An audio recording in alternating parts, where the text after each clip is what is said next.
Welcome back to the Weekly Bits podcast, everyone. I'm Peter Chawaga, your host, and today's episode will take a deeper dive into Bitcoin as a tool to enable philanthropy. But before I turn to my guest for today, I want to invite everyone out there to check out the Bitcoin 2020 conference. This is the return of the annual Bitcoin event focused on the technology, culture, and future of the world's original cryptocurrency. It's going down in San Francisco on March 27th and 28th, and the speaker lineup and attendee experiences pretty much speak for themselves. So I'll encourage you to visit bitcoin2020conference.com to learn more and get your tickets. And with that out of the way, I'll turn now to Colin Harper, Bitcoin Magazine reporter extraordinaire, and basically the standing co-host for this podcast. How goes it, my friend? Goes pretty good, man. That was a good intro. I'm left feeling inspired as your newly announced or newly christened co-host. Yeah, thank you. I work on those pretty hard. I try not to just be like, welcome back, everyone, with every episode. So I try to mix it up, but it's great to have you back. As you know, I've asked you here to talk about Bitcoin as a tool for charitable giving. I think the community kind of likes to think of itself as a philanthropic place. I read about that angle a lot in kind of like Bitcoin-focused media. But we wanted to take a closer look at that this week and what that kind of really means at Bitcoin Magazine. And I think your latest article, the cover piece that's on the site now, it really does that. But would you mind just kind of giving us the elevator pitch of what that story is all about? Yeah, so kind of going back to what you just said, Bitcoiners do fancy themselves, I think, as a very giving lot, as a very benevolent lot. And I think that there are plenty of examples throughout Bitcoin's short history where you can see that. The most salient one that often gets pointed to is the Pineapple Fund, right? Like in the kind of the fever pitch of the 2017 bull run, this random philanthropist Pine started giving out Bitcoin to the tunes of tens of millions of dollars. It was worth 85 million, I think, at the peak, 55 million kind of on average when he was donating. And he just said, look, I made a shitload of money from Bitcoin. I have no idea what to do with it, so I want to give it away. And I think that really is kind of a beautiful testament to the community in some ways, but also just it kind of makes sense, right? Like if you mined Bitcoin back in 2010, and let's say that you didn't stay plugged into the community and you just forgot about it. One day you woke up 7 years later and you were a multimillionaire. I would hope that most people would think to give some of that back, right? And I think that Bitcoin's meteoric success almost necessitates a kind of, the effusive riches that it created almost kind of necessitates an effusive giving in response. Right. And so like there's lots of aspects about Bitcoin as a tool for charity that you just touched on there. If you go to bitcoinmagazine.com right now, you'll see that we've covered this from like several different angles, which is kind of a publication strategy we're experimenting with now where we like tell the bigger story of something like Bitcoin philanthropy through several individual pieces. The one I want to dive into for this conversation here, because this could become, Pine could be its own episode, the real reason behind like sudden wealth and how that makes you feel as a benevolent person could be a whole episode. I was hoping to dive into your cover story. It's headlined, When Disaster Strikes, Bitcoin Facilitates Organized Charity and Grassroots Giving. And sort of for me, what I would say was most interesting about it in summation is that there are places like Pine, there are like standing charities that are open to Bitcoin as a payment rail, donation rail. But when a disaster happens, when something like floods strike, like a natural disaster, or Julian Assange is, extradited, Bitcoin's interesting as a tool that like is a disaster relief because it's transparent. It's like pretty quick to transact. The Bitcoin community like kind of rallies behind causes and stuff. And so I think that's what, this piece, the cover story really dove into. But another thing that it does is kind of dissect the difference between organizations that are built around facilitating Bitcoin donations and like one-off like spun up responses to disaster relief, to disasters and like providing that relief. So I wanted to ask kind of like what your conclusion was dissecting the differences between those two approaches. Yeah, so I think one of the cool things that you kind of hit on in terms of Bitcoin's disaster relief, that the Iran rescue bit, which was a initiative that was kind of spontaneous in response to the flooding that Iran experienced last year in the spring. Just devastating bouts of flooding. I mean, something like 2/3 of the country was affected. One of the interesting things about those one-off charity drives like Iran Rescue Bit is that in that case, nothing else would have worked because there are sanctions around Iran. Even though sanctions aren't supposed to affect charitable organizations, they were having bank account like the Red Cross and other places were having bank accounts shut down that were associated with Iran. So it's very hard to get money into the country. So you have some of those one-off ones like that where Bitcoin is the only solution. But the unfortunate thing is, going back to kind of to answer your question about what I found when I was doing research for this, is that those one-off organizations and one-off charity drives often don't do as well as the long-standing ones, right? Like Iran Rescue Bit only attracted, I think, $5,000. It was like 4,800, which is great, but yeah. But it's not gonna. Yeah, right. Exactly. It's not gonna rebuild, apartments. It's gonna give basic necessities. But one thing that I did find is organizations like BitGive or organizations like the Giving Block or HelperBit, which is a kind of a crowdsourcing platform. HelperBit is, and then BitGive, obviously a Bitcoin donation platform. Same with the Giving Block. These organizations are able to select from a wider pool of donors, and they're also able to better match these donors with specific organizations. And the other benefit that they also have is that they're going to be able to liquidate the Bitcoin for the charities. And the promise of blockchain-powered charity and philanthropy is overwhelming.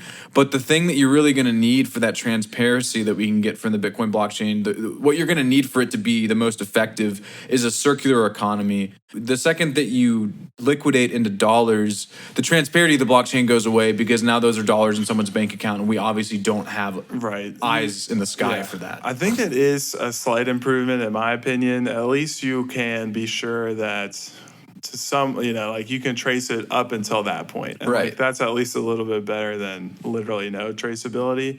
But yeah, I think in addition to like the extra liquidation services, just the experience in the field, the transparency that they provide, like these kind of more centralized philanthropy organizations that use Bitcoin are also hopefully going to kind of like do a better job of leading the charge as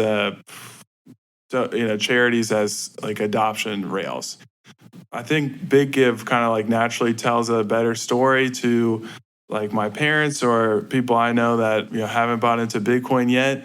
I feel like the Bitcoin Venezuela even or Iran Rescue Bit are like spun up amongst Bitcoiners. Yeah, I would agree with that. I think that like they're definitely something where Bitcoiners who have a certain affinity towards that cause will donate. And that's another thing that I think is really interesting about Bitcoin, though, too. And a lot of the philanthropy that you see kind of springing up from its community is a lot of it, sometimes it's localized with like Iran Rescue Bit and Bitcoin Venezuela where it's hyper-specific, but it's also specialized to the interests of the people who are giving the money, right? So like a good example, I think, would be the Bitcoin Beach project in El Salvador. Mm-hmm. Like the guy, Michael, who got the large lump sum in Bitcoin to do this, for those of you who don't know about this project, we did a few articles on it and also a Weekly Bits podcast.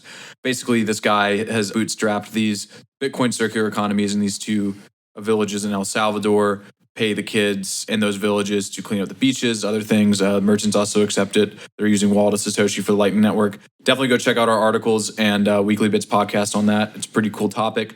But this guy got this donation from an anonymous whale, and the anonymous whale specifically wanted a project that would create circular economies. So that's a passion of that donor's, one of that donor's passions, right? Like he wants to see Bitcoin used. Right. And then in other scenarios, like with the Tony Hawk Foundation, you're having dudes and women, dudes and dudettes donating Bitcoin to the Tony Hawk Foundation so that skate parks can be built. Right. And I think there are plenty of examples of this where people are taking Bitcoin in the same way that people see Bitcoin through their own philosophical lenses, whether they be a libertarian, whether they be a cypherpunk, all that.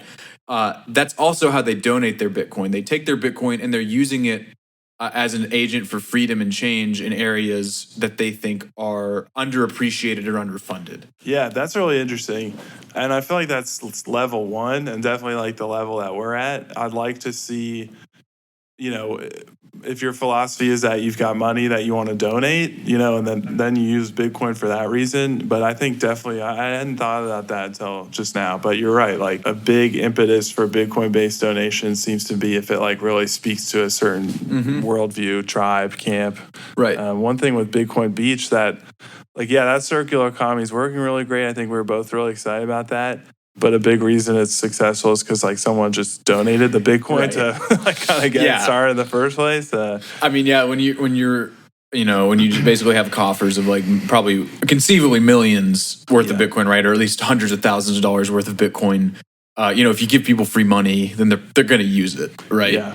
So there is an angle where like Bitcoin philanthropy is particularly popular because probably people are trying to like promote their own worldviews through it. But I do think there is, and you mentioned this at the beginning of the show here. I guess it's unprovable, but a narrative I think it stacks up, makes sense common sense wise. Like if you suddenly got rich off of Bitcoin, like you're going to be inclined to feel like you need to give back, to donate some of that. I think that's where Pine was coming from. I think that must exist out there, and I'm wondering what you think. Do you feel like people who got rich? I get the sense that people who made a ton off of other cryptocurrencies that boomed. I don't get the same philanthropic vibe from those communities as I do from the Bitcoin community.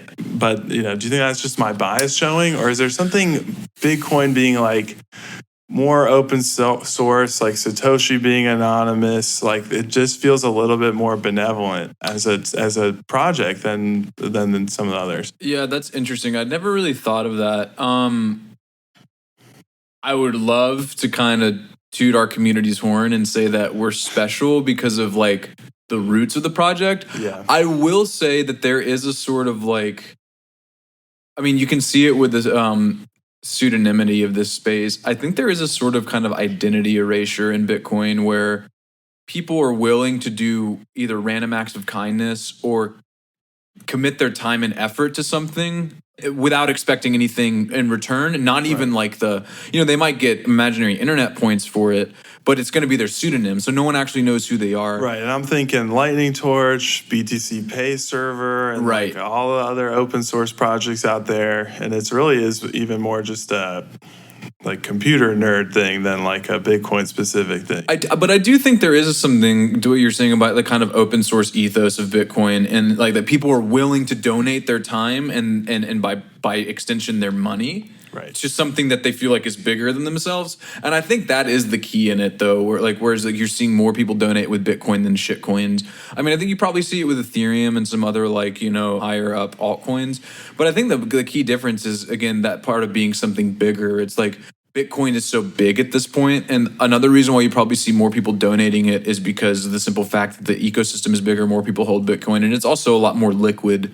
So I think that in terms of being a donor and also recipient, you're probably a little more comfortable transacting in Bitcoin. Just for the pure fact that you can liquidate it. Of course, you can liquidate other altcoins too, but with Bitcoin, it's just so much easier. The liquidity profile is just so much more robust. Yeah. So I think it's probably a combination of being the leader in market cap and also, to your point, going back to like Satoshi set a very strong example. And I really do think that you can't overestimate the impact of Bitcoin's launch, the fair launch, and Satoshi's exodus as a founder. Because Satoshi kind of has become the ultimate symbol of sacrifice. Anywhere from 700 or anywhere from 500 to 1 million coins sitting in a wallet that has never been accessed that could conceivably be Satoshi's. $1 billion fortune that has never been touched. Right. And I think that self-sacrifice, to your point, that kind of prompted the question, I think that did set a very strong example of this is how we conduct ourselves, right? Yeah, and perhaps even like a smugness factor. Yeah, I think so. Yeah, that certainly is found in the Bitcoin. But if that leads people to actually act in a philanthropic way, then that's great. Well, and that's the great thing about Bitcoin too, is like I think most honest Bitcoiners would tell people this. Like Bitcoin is a system that thrives on self-interests. Right. The miners are self-interested, the node operators are self-interested, the investors are self-interested. It's completely driven by self-interest. I think that's great. That's what was so cool about your answer that we were diving into a couple questions ago. Is like maybe that's one of the powerful ways that Bitcoin enables philanthropy is like it really lets you push your narrative and agenda and like serve your self-interest while still donating. And get a tax break too. Right. Which is another way it like it keeps your self-interest going. My next question, so let's say you had 10,000 Bitcoin to donate and like, maybe you do. I don't know. I don't. Yeah. To get to like kind of the thrust of this article. Well, 10,000 is not actually a good number to you. Let's say it's 10 Bitcoin. Let's say, okay, would you rather spin up Colin's, open source grassroots Bitcoin donation plan, or would you go to Big Give and be like, I want you guys to help me facilitate this donation? Well, see, that's the thing is like, I think it would depend on a few things. It would depend on what kind of nonprofits BitGive and like the Giving Block have on their website. Like, right. What causes can I donate to? Well, I guess what I'm getting at is, would it have to be this like niche cause that you really want to target, or the advantages that BitGive has? Would you like be willing to go with donating that route, knowing it's going to a good cause, but not necessarily like Colin's number one agenda cause, given like the advantages you've found in this article that BitGive offers to its donors? Yeah, honestly, what I think I would try to do is, again, like if I found a cause within their donations list that resonated with me, I would probably just go through those avenues because it's so easy and it's already there. If I couldn't find the causes that I wanted to support, I would probably end up trying to just solicit those places directly. Right. Like, and I'm thinking specifically, I think what I would probably want to, I would commit some money to Bitcoin Venezuela, so I'd probably just send money to them. I'd also want to commit some money to some sort of like drug rehabilitation or just some sort of addiction nonprofit. Mm-hmm. And so I would probably just talk to them directly, see if they're interested in accepting it. Or honestly, this is probably not the answer you're looking for, but I'd probably just cop out and liquidate and then just give cash. Yeah, you could do that. But that's kind of lame. So I would hopefully try to onboard some people if I couldn't find, It's a good chance to get some onboarding when you're dangling this. Yeah, this for prize sure. At the end of it's it. like, here's 10 Bitcoin. Like, here's $100,000. Like, yeah. Would your equation change if you had like 0.3 Bitcoin that you wanted to donate? Yeah, that would, at that point, I would probably just go through BitGive. Right. Because at that point, it's just not even worth it. No. I mean, a charity's not going to bulk at $3,000, but they're probably not going to go through an entirely new method of, like accepting donations. Yeah. Like, I don't think they want to learn about multi-sig and hardware wallets and all this shit. They're just going to be like, just give me cash. Yeah. Right. The reason I kind of backtracked throwing out 1,000 Bitcoin or whatever it was is the first question is because I have to imagine like you'd want to go the Pine route. With that. Yeah. If I had 1,000 Bitcoin, I'd be moving. You're the charity organization. Exactly. I think that would be. Yeah, if I had like a hoard, like some ridiculous amount, I probably would just set up like an anonymous fund and say, like I'm taking applications, like please, do exactly what Pine did. Because I think really, who knows why the dude did it. The dude could have gotten that money from stealing, like he literally could have hacked exchanges for that money. That's true. Could have been drug money from the dark web. I don't really care where he got the money from. All I know is that it was sent to good causes. And I'm not a Machiavellian guy necessarily by any means, but, no, I won't say no harm, no foul, but something good happened. And I'm also kind of an optimistic guy. I think Pine probably just mined back in the early days. Well, he also launched his own currency. Something people don't know is like he's actually launched, God knows which cryptocurrency, but he launched an altcoin back in the day. So the dude's been around for a while. Yeah. Yeah. So is Bitcoin super cool because Pine's completely anonymous still to this day, but was able to move this huge amount of money into the places he wanted? Absolutely. I mean, I think that like right there is. I don't know if that narrative is the one that I think about enough. I think like I haven't even thought about that. What's cool is like, wow, Pine, got rich quick and chose to be benevolent with it, and that's a great storyline for Bitcoin. But it just popped in my head now, like there's this other angle on it where it's like I don't know if even a rumor of who Pine is. Well, yeah, no, exactly. It's unprecedented in the digital age. Like, literally bar like dropping off lump sums of cash to people's doors, like doorsteps, like in under the cover of darkness. Yeah, like wearing gloves, no fingerprints. Yeah, exactly. Yeah. You can't donate tens of millions of dollars without people figuring out who you are, and on the internet especially, that's impossible. Like, because like you're gonna have a PayPal account or a bank account or a GoFundMe account that's linked to whatever cause you're doing. So I had never really even thought about that either. But it's a beautiful testament to Bitcoin's use case. Like, a random dude who named his fund after a fruit, like, was able to fund hundreds of projects with $85 million worth of Bitcoin. I mean, without Bitcoin, this wouldn't be possible. Right, It's incredible. Maybe he wouldn't have felt comfortable doing this. If it wasn't for like the privacy that the technology enables. So all those, we can all just thank you, Bitcoin, once again. Awesome. Well, I think those are all the questions I came in here with. I think that, like, it's definitely worth touting, like, the Bitcoin enables philanthropy. Look at this great history Bitcoiners have. I mean, I'm not dismissing that. I think it is very cool. But taking that next level down is what I really liked about your article. Like, okay, it's a given that Bitcoiners are going to want to donate. Mm-hmm. And then there are these kind of like two routes that are traditionally used and like comparing them. Mm-hmm. So great job on the article. Is there anything else though that, you wanted listeners to think about, to know about what went into this before I let you go? I think the last thing I really would hit on is that the benefits, as far as I can tell, perhaps I'm missing something, but the benefits of Bitcoin donations for me will never be fully reaped until we have circular economies where people are willing to just take Bitcoin without liquidating it and have it fund their operations, which again is a very difficult thing to ask because that necessitates not just the charitable organizations accepting it, but the suppliers that they buy from accepting it, all of that stuff. But until we have that kind of entrenched circular economy, the benefits that we all talk about, we can all, like you're saying, we can tout the, Bitcoiners are really giving people, and I believe that to a point, but we can tout the other benefits of Bitcoin-powered giving.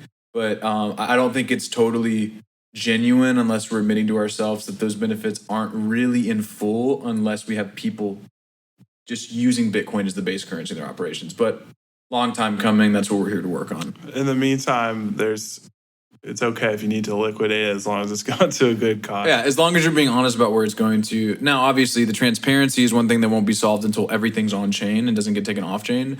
That being said, though, the censorship resistance and the speed and the cross-border resilience of Bitcoin still vastly surpasses any method to date. So got progress there. Good. Well, awesome. Well, thanks again for coming in, Colin. Let me try and do your Twitter plug for you. Thanks, man. You can find more of Colin's work on Bitcoin Magazine and on Twitter at AsILayHodling, or you can look him up, Colin Harper, ColinHarper. Yes, sir. Great.